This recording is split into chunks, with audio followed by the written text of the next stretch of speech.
नमस्कार, good morning, जय श्री कृष्णा। अभी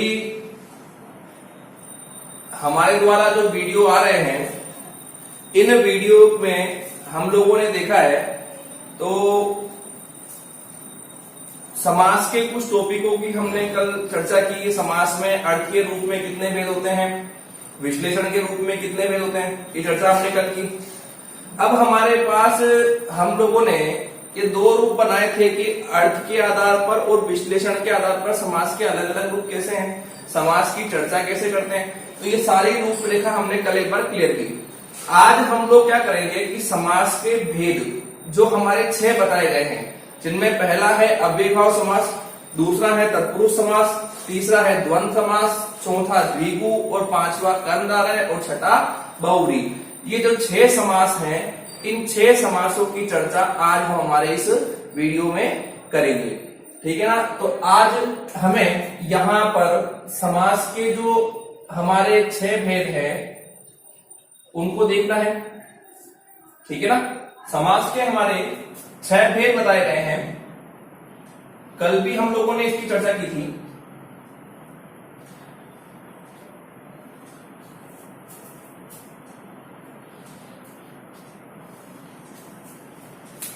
सबसे पहले हमारा भेद था, उसका नाम था अव्ययीभाव समास।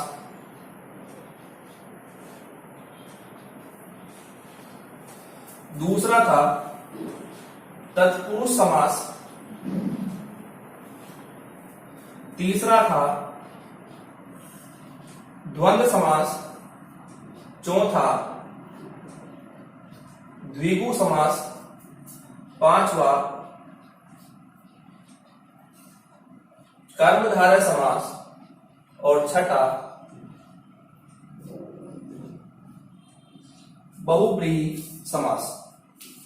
ये 6 समास हमने कल भी बताए थे कि हमारे समास के भेद कितने होते हैं, तो 6 होते हैं। 6 भेदों के नाम हमने कल बताए थे। उसके अलावा हमने पिछले वाले वीडियो में अर्थ के आधार पर समास के भेद 4 बताए थे। द्विगु और कर्मधारय समास को उसमें शामिल नहीं किया था। द्विगु और कर्मधारय समास में दूसरा पद प्रधान होने के कारण इसे तत्पुरुष समास में शामिल किया गया। समास किसे कहते हैं, तो 2 या 2 से अधिक शब्दों के बीच आने वाले विभक्तियों या संबंधित शब्दों का लोप करके जो छोटा रूप बनाया जाता है उसे हम समास कहते हैं। समास का एक नाम और क्या है, तो समास को हम समस्त पद भी कहते हैं या इसको सामासिक पद के नाम से भी जानते हैं। समास का शाब्दिक अर्थ क्या होता है, तो समास का शाब्दिक अर्थ होता है संक्षिप्तीकरण। क्या होता है, संक्षिप्तीकरण, जिसे हम छोटा रूप भी कहते हैं। क्या बोलते हैं, छोटा रूप भी बोलते हैं। यहां हमारे पास में 6 भेद लिखे हुए हैं, जिसमें यहां हम पहले चर्चा करेंगे अव्ययीभाव समास की। आप लोगों ने अगर अभी तक भी वीडियो को सब्सक्राइब नहीं किया है तो एक बार सब्सक्राइब कर लें इसको, ताकि इसका लिंक मिल जाए। अब देखो, बात करते हैं इसकी। तो अव्ययीभाव समास में अर्थ की दृष्टि से हमारा कौन सा पद प्रधान होता है, तो यहां इसका प्रथम पद प्रधान होता है। क्या होता है, प्रथम पद प्रधान होता है। किसमें, अव्ययीभाव समास में, ठीक है ना। नेक्स्ट, इसके अलावा यहां जो प्रथम पद प्रधान है वहां प्रथम पद अव्यय भी होगा। प्रथम पद प्रधान होगा और उसी के साथ जो प्रथम पद है वो अव्यय भी होना चाहिए। अब अव्यय क्या होता है, तो अ का मतलब नहीं और व्यय का मतलब खर्च, यानी जो खर्च ना हो उसे हम अव्यय कहते हैं। और अव्यय की परिभाषा कही जाए तो वे शब्द जो लिंग, वचन, कारक, काल और वाच्य के आधार पर परिवर्तित नहीं होते हैं उन्हें हम अव्यय शब्द कहते हैं। इसके अलावा सभी उपसर्गों का प्रयोग। ध्यान रखिए, जितने भी हमारे उपसर्ग हैं, चाहे वो संस्कृत के हों, चाहे वो हिंदी के हों, चाहे वो विदेशी हों, सभी उपसर्ग जो हैं उनका प्रयोग कहां होगा, वहां अव्ययीभाव समास में देखा जाएगा। एक और है पुनरावृत्ति वाले शब्द।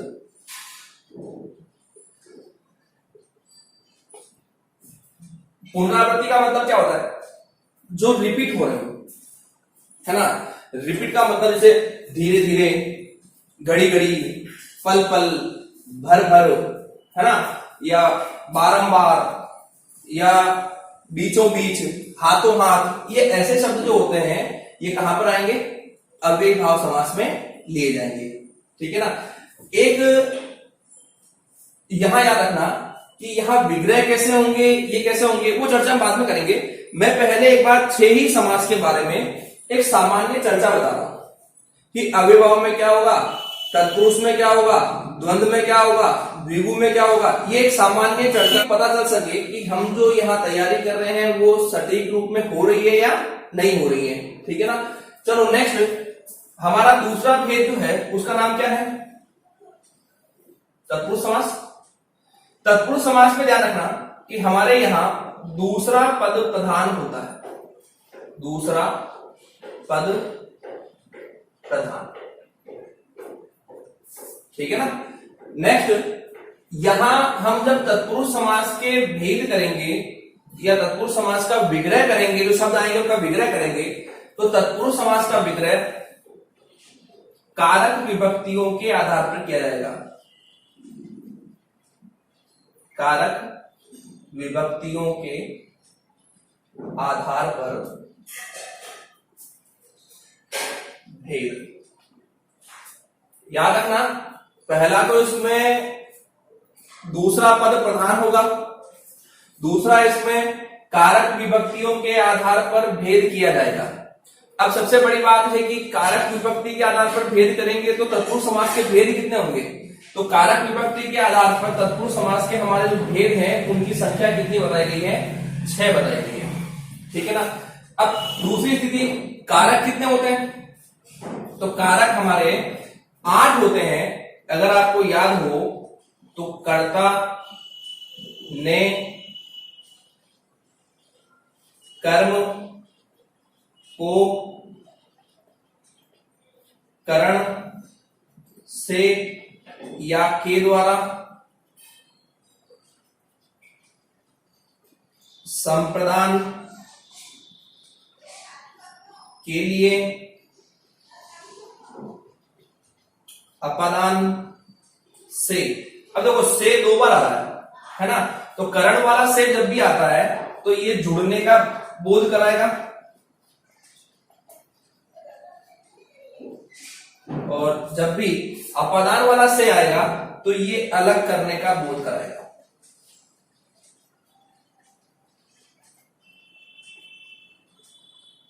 वैसे करण कारक में जो विभक्ति आती है ये साधन का बोध भी कराती है। जैसे कि वह बस से जयपुर गया, वह ट्रेन से जयपुर गया, तो ट्रेन से, है ना, साधन बन गया। वह कलम से लिखता है, कलम से, कलम साधन बन जाएगा। और यहां अपादान की बात की जाए तो अलग होने का बोध होता है। जैसे पेड़ से पत्ता गिर गया, है ना, तो यहां पर अपादान में जो से होता है उसमें अलग होने का भाव आता है, जबकि करण में जो से होता है उसमें जुड़ने का बोध होता है। नेक्स्ट, संबंध का, के, की। ठीक है ना। अब यहां पर संबंध कारक विभक्ति वैसे रा, रे, री, ना, ने, नी भी होता है, लेकिन वो सर्वनाम की कंडीशन में आएगा। जैसे तुम से तुम्हारा, तुम्हारी, तुम्हारे, या आप से बना हुआ अपना, अपनी, अपने, है ना, वो सर्वनाम के रूप में आता है। लेकिन जब विग्रह की बात कर रहे हैं तो उसमें कौन सा आएगा, केवल का, के, की का प्रयोग ही किया जाएगा। नेक्स्ट, यहां पर एक और शब्द आएगा, एक और भेद है हमारा अधिकरण। अधिकरण, अधिकरण की जो विभक्ति होती है वो क्या होती है, या तो में होती है या पर होती है। ठीक है ना। और लास्ट हमारा भेद बनता है इसमें संबोधन।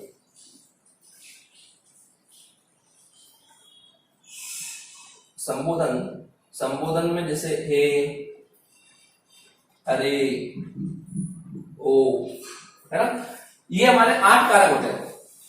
8 कारक हैं, लेकिन हमने यहाँ क्या लिखा है, कारक विभक्ति के आधार पर हमारे भेद कितने, 6। तो हमारा एक तो पहला वाला कारक का भेद स्वीकार नहीं होता है, एक लास्ट वाला भेद स्वीकार नहीं होता है। अब बच गए 6, 1 2 3 4 5 और 6। इसी के आधार पर हम तत्पुरुष समास के भेद करते हैं। एक बार आप लोग इनका स्क्रीनशॉट ले लो ताकि अव्ययी भाव और तत्पुरुष को एक बार हम क्लियर कर सकें। एक तत्पुरुष समास के 4 भेद और अलग से हैं, वो मैं क्लियर करता हूं। ये सारा विश्लेषण यानी थोड़ा सा विस्तारित ज्ञान इस चार्ट के कंप्लीट होने के बाद देंगे, है ना, ताकि हमारा जो पहले एक बार पता चल सके इसमें क्या होगा, इसमें क्या होगा, इसमें क्या होगा, एक सामान्य जानकारी सबकी हो जाएगी। तो हम जब स्टडी करेंगे तो हमें कठिनाई नहीं होगी।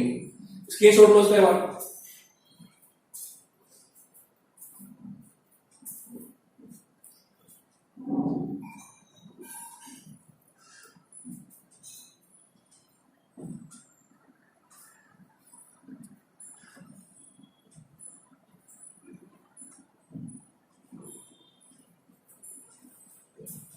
चलो, ये तो थे हमारे अव्ययी भाव और तत्पुरुष। और तत्पुरुष में भी क्या थे ये, तो तत्पुरुष समास के अंदर भी हम लोगों ने केवल ये वही लिए हैं जो कारक विभक्ति के आधार पर हमने भेद किए हैं।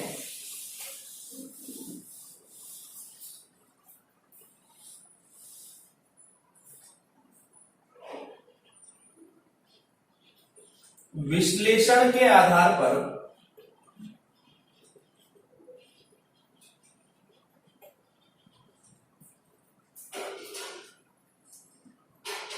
इस समास के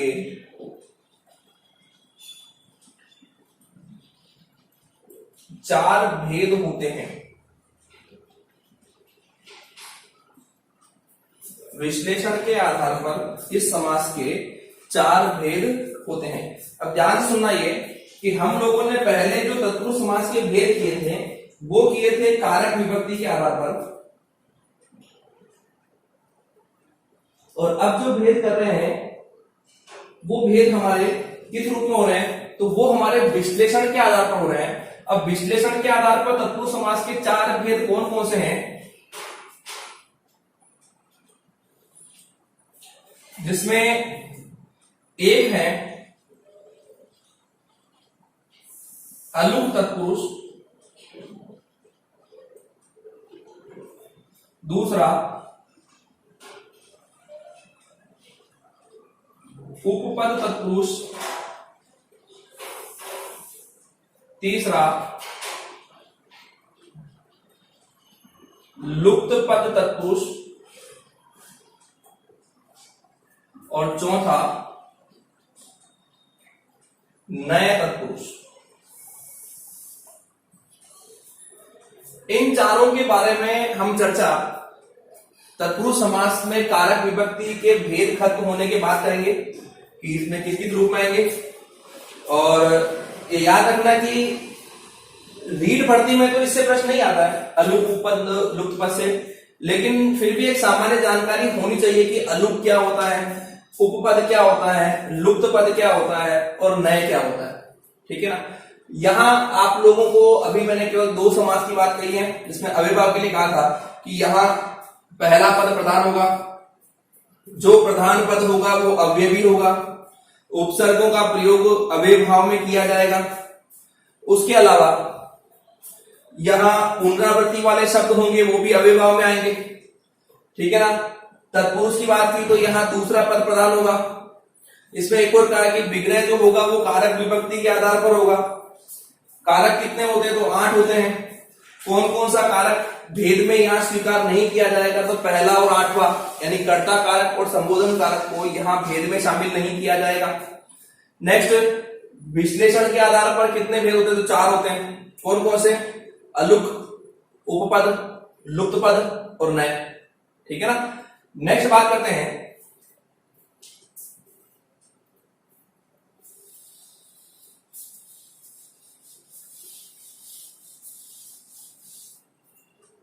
नेक्स्ट है हमारे द्वंद्व समास।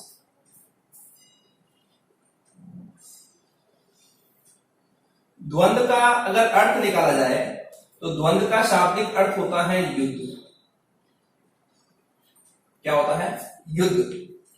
युद्ध हमेशा दो लोगों में होता है, दो व्यक्तियों के बीच होता है, उनकी सेनाएं साथ मिलती हैं, युद्ध लड़ती हैं, वो अलग है, लेकिन मूल रूप में दो रूपों में ही युद्ध होता है। इसलिए यहां हमने कहा है कि यहां द्वंद्व समास में हमारा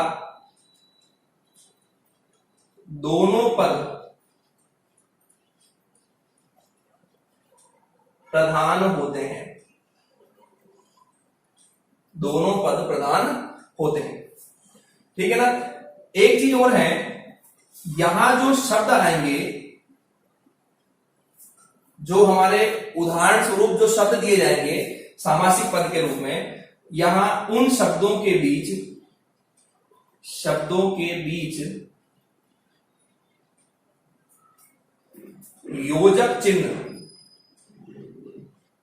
योजक चिन्ह ऐसा होता है का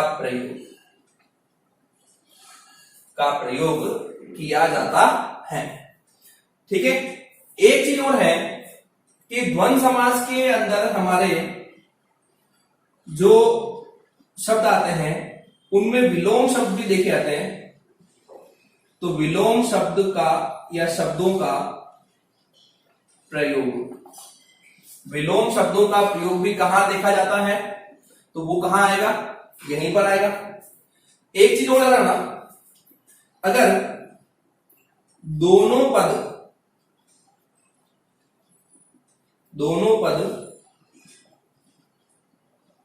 संख्यावाची हो,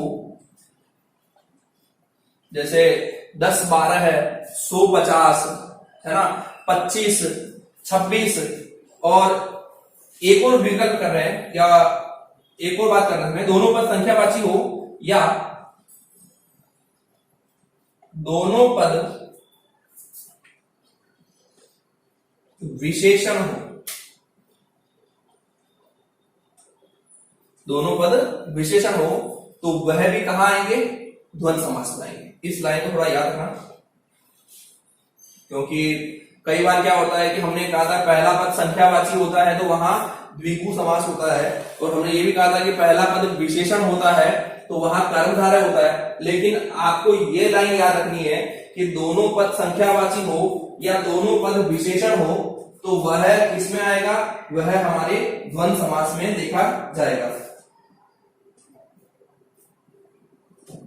जैसे तत्पुरुष समास में हमने विग्रह किया, तो विग्रह किसमें हुआ? कारक विभक्तियों में हुआ।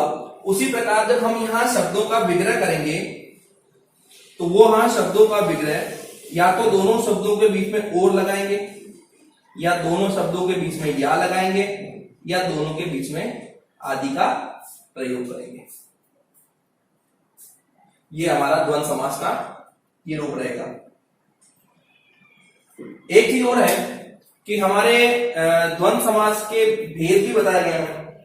कई बार परीक्षा में पूछ लेते हैं, वैसे तो एग्जाम में इनके भेद आज अभी बहुत कम रूप में पूछे जाते हैं, लेकिन फिर भी आप लोगों को पता होना चाहिए कि हमारे जो द्वंद्व समास हैं इनके मुख्यतः 3 भेद हैं, जिसमें एक का नाम है इतरेत्तर द्वंद्व, दूसरा वैकल्पिक द्वंद्व और तीसरा समाहार द्वंद्व। पहला कौन सा है? इतरेत्तर, दूसरा कौन सा है? वैकल्पिक, और तीसरा कौन सा है? समाहार। अभी इतरेत्तर क्या होता है, वैकल्पिक क्या होता है, समाहार क्या होता है, इसकी चर्चा में जब हम टॉपिक पर आएंगे मुख्य रूप में तब करेंगे। अभी केवल एक सामान्य चर्चा है, आप इसको समझ सकते हैं। ये छोटी सी चीज अगर आपको याद हो जाए, ये आपको याद हो जाए, तो आप मान जाना कि हम लगभग जो आज मैं समझा रहा हूं वो अगर आपको पूरा का पूरा याद हो जाए तो ये समझ जाना कि समास टॉपिक का लगभग 50 से 60% हिस्सा हमारा कवर हो चुका है। ठीक है ना? उसके बाद जो हम पढ़ाई करेंगे उसमें विग्रह कैसे करते हैं, शब्द की पहचान कैसे करते हैं वो हम हर एक समास के भेद में आकर के बात करेंगे। लेकिन आज जो मैं बता रहा हूं, अगर ये सामान्य चर्चा अगर आपके दिमाग में आ गई तो ये मानकर चलना कि हमें वो पूरा ही याद हो जाएगा। ठीक है ना, स्क्रीनशॉट लो उसका।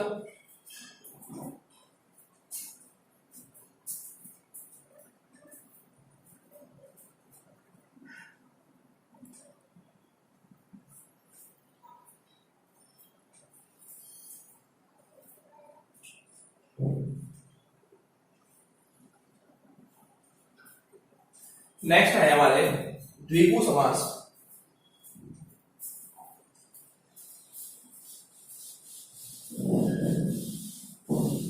एक परीक्षा में पूछा गया था कि द्विगु का मतलब क्या होता है, तो कई लोगों ने अलग अलग रूप में उत्तर दिए। तो आप ये याद रखना कि अगर द्विगु का अर्थ पूछ लें तो द्विगु का अर्थ होता है दो गायों का समूह है। क्या होता है? दो गायों का समूह है। ये यहां द्विगु का रूप बनता है। अब द्विगु में जैसे हमारे अव्ययीभाव समास में था कि पहला पद प्रधान होगा, तत्पुरुष में था दूसरा पद प्रधान होगा, द्वंद्व में था दोनों पद प्रधान होंगे। तो यहां पर क्या होगा? द्विगु समास में हमारा जो यहां पहला पद होगा वो तो होगा हमारा संख्यावाची, और जो दूसरा पद होगा, दूसरा पद समूह का बोध करेगा। पहला पद तो क्या होगा? संख्यावाची, और दूसरा पद क्या कराएगा? समूह का बोध कराएगा। पहचान करने का सबसे बढ़िया तरीका है कि आप लोगों को अगर पहला पद जैसे चौराहा हो गया, नवरस हो गया, है ना, या एकांकी हो गया, अष्टाध्यायी हो गया, ये ऐसे शब्द दिखते हैं तो उसमें आपको लगता है कि पहला शब्द जो है वो एक संख्या आ रही है, तो संख्या को देखते हुए आपको वहां कहां पहुंचना है? द्विगु में पहुंचना है। लेकिन किसी कंडीशन में आपको दोनों पद में संख्या दिख रही है, जैसे 10 12 है, 100 50 है ना, 25, तो ऐसी कंडीशन में आपको कहां आना है? द्वंद्व समास में आना है। द्विगु समास में हम जब शब्दों का विग्रह करेंगे तो मूल रूप में यहां शब्दों के साथ समूह, संगम या समाहार, समूह, संगम या समाहार शब्द का प्रयोग करेंगे। अब समूह, संगम, समाहार का प्रयोग कहां कहां होगा वो चर्चा हम बाद में करेंगे, वो हम टॉपिक पर आकर करेंगे। लेकिन आपको अभी याद रखना है द्विगु का मतलब क्या होता है? दो गायों का समूह, है ना। इसके अलावा यहां पर द्विगु में पहला पद क्या होगा? संख्यावाची, दूसरा पद क्या करेगा? समूह का बोध कराएगा, और यहां समूह, संगम, समाहार से शब्दों का रूप विग्रह बनाया जाएगा। स्क्रीनशॉट लो इसका।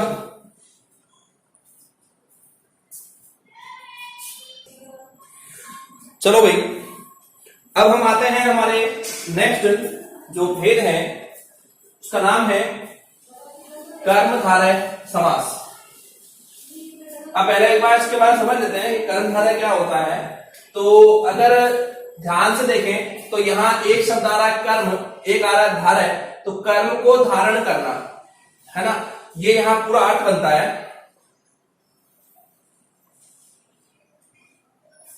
कर्मधारय समास में जो हमारा पहला पद होगा, वो पहला पद क्या होगा? वो पहला पद होगा विशेषण, और जो दूसरा पद होगा वो दूसरा पद क्या होगा? वो होगा विशेष्य। और विशेष्य हम किसको कहते हैं? तो विशेष्य कहते हैं संज्ञा को। ध्यान रखना ये। अब विशेषण का मतलब क्या होता है? तो संज्ञा और सर्वनाम की विशेषता बताने वाले शब्द विशेषण कहलाते हैं। और संज्ञा किसे कहते हैं? तो किसी व्यक्ति, वस्तु, स्थान, घटना या भाव के नाम को संज्ञा कहते हैं। एक और है उपमान और उपमेय। उपमान व उपमेय का संबंध। यानी हमारे कर्मधारय समास में उपमान और उपमेय का संबंध भी देखा जाएगा। उपमान किसे कहते हैं? तो हमारा जो विशेषण है ये उपमान कहलाएगा और जो विशेष्य है वो उपमेय कहलाएगा। उपमान का मतलब होता है जिससे हम तुलना करें वो तो हो जाएगा उपमान, और जिसकी तुलना करें वो हो जाएगा उपमेय। ठीक है। अब यहां कर्मधारय समास में हम जो विग्रह करेंगे वो मूल रूप में जो हमारे शब्दों के बीच में होगा वो वहां या तो तुलना के रूप में होगा, जो विग्रह करेंगे या तो वो किसके रूप में होगा? तुलना के रूप में होगा, या वो विग्रह हमारे आरोप के रूप में होगा। अब कैसे करेंगे विग्रह? तुलना के रूप में क्या क्या होता है, आरोप के रूप में क्या क्या होता है, ये चर्चा हम लोग उस समास के अंतर्गत बाद में करेंगे। ठीक है ना। इसका भी इसकी छोड़ लो।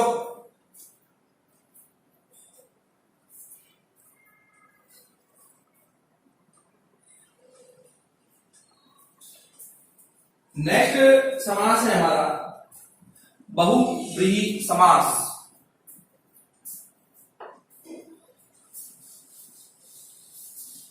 बहुव्रीहि समास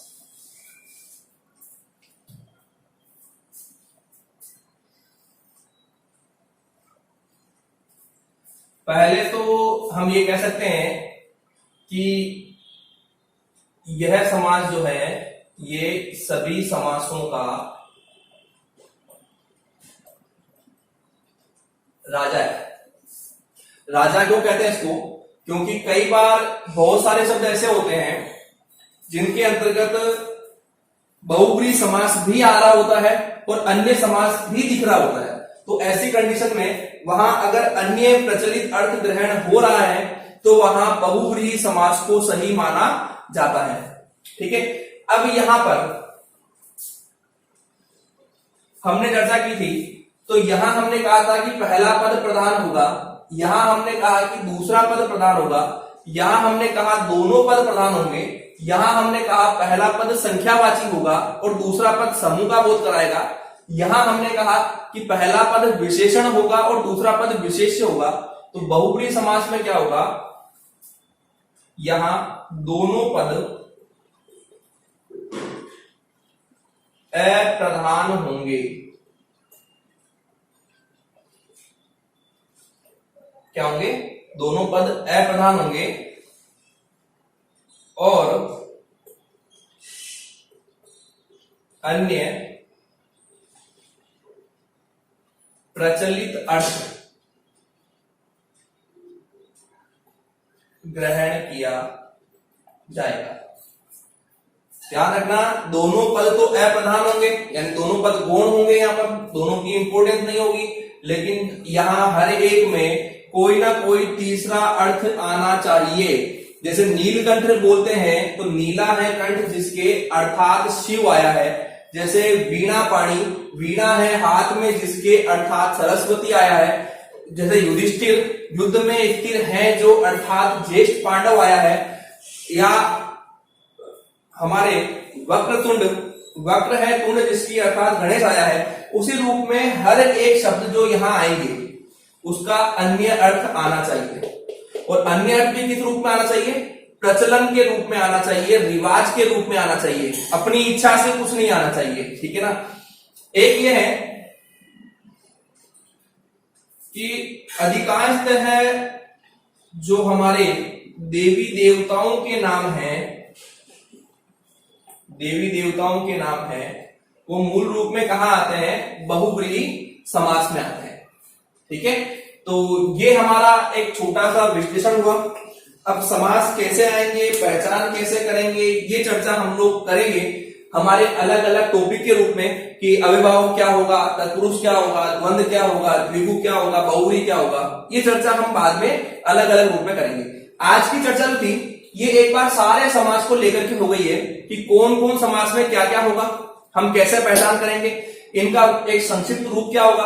अगर आज के वीडियो को आपने अच्छे से याद कर लिया अच्छे से समझ लिया, इनको उतार लिया, तो समास का लगभग 50 से 60% हिस्सा कवर है, ये ध्यान रखना। ये अब जो 40% का हिस्सा है उसमें केवल अपने को विग्रह करना आना चाहिए, केवल विग्रह करना आना चाहिए, बाकी और कुछ नहीं।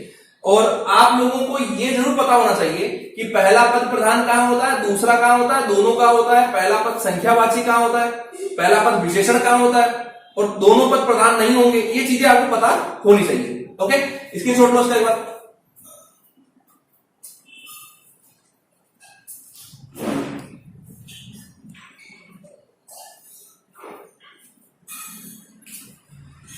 चलो, आज के हमारे इस वीडियो में हम लोगों ने समास के 6 ही भेदों के बारे में जानकारी प्राप्त की कि समास के अंतर्गत कौन कौन से रूप होंगे, हम पहचान कैसे करेंगे, इसको बहुत अच्छे रूप में हम कैसे समझ पाएंगे। अब हमारे जो नेक्स्ट वीडियो आएंगे उसमें हम उसमें एक एक समास को समझने का प्रयास करेंगे, उन्हें क्लियर करेंगे, पहचान कैसे करेंगे, ये सारी चीजें अब उन समास के अंतर्गत आकर के हम चर्चा करेंगे। ठीक है ना। दूसरी स्थिति क्या है कि आप इन वीडियो को देखने के साथ ही इनके बारे में आप जितना हो सके चर्चा भी किया करें, ताकि ये टॉपिक आपको जल्द से जल्द पूरे पूरे याद हो जाए। और इसके अलावा इन वीडियोस को देखने के साथ ही इन्हें शेयर भी किया करें, ताकि जितने हमारे विद्यार्थी हैं, जितने सब लोग हैं, वहां तक ये वीडियो पहुंच सके और वो सब लोग भी अच्छे रूप में तैयारी कर सके। आप लोग इन वीडियो को देखने के साथ ही घर पर भी स्टडी करें, घर पर स्टडी अच्छी बनाएं। और मैं आप लोगों से यही समझना चाह रहा हूं, हर एक टॉपिक से एक प्रश्न आएगा, वर्ण, संधि, समास, रीट भर्ती के अंदर हर एक टॉपिक से एक प्रश्न ही आने वाला है। इसलिए आप लोग इतना कंफ्यूज ना करें। यहां पर जो समझाया जा रहा है, अगर उतना भी समझ लिया तो वो 1 नंबर आपका कंफर्म है। तो आप जितना समझ रहे हैं उसको लिखते जाएं, समझते जाएं। ठीक है ना। चलो, आज हमारी क्लास यहीं खत्म करते हैं। बहुत बहुत धन्यवाद आपका। घर पर रहें, तैयारी करते रहें, सुरक्षित रहें। Thank you.